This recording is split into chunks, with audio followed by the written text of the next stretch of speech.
বন্ধুরা, চলে এসেছি আবারও একটি নতুন ব্লগ নিয়ে তোমাদের সামনে।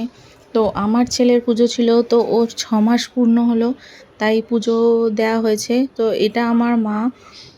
তো আমাদের বাড়ি হচ্ছে বাপের বাড়ি আমতলা, কলকাতা আমতলা। তো সবাই অনেকে জানো, অনেকে হয়তো জানো না। তো ওখানে আমাদের বাড়ি। তো বড় কাছারি পুজো দেওয়ার আগে তো ছোট কাছারিতে পুজো দেওয়া হয়, বলে না আগে ঘরের ঠাকুর পুজো দিতে হয়।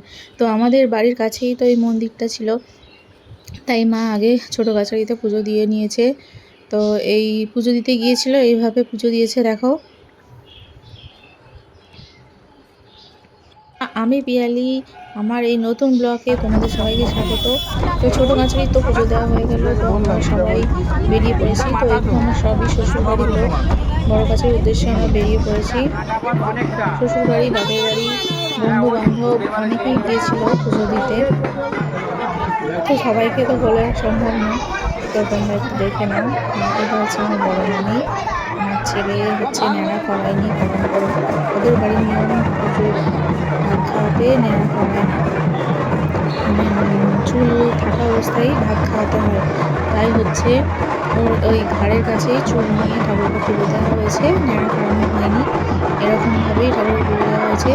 আর বারটা ছিল মঙ্গলবার। তো দেখো কি ভিড় হয়েছে বাবার মন্দিরে, আমি তো উঠতেই পারছিলাম না। তো যা হোক করে উঠে পুজো দেওয়া হয়েছে বাবার কাছে।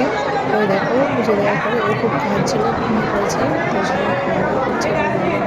তো ছোটো ব্লগটা কেমন লাগলো সবাই জানাবে। Thank you.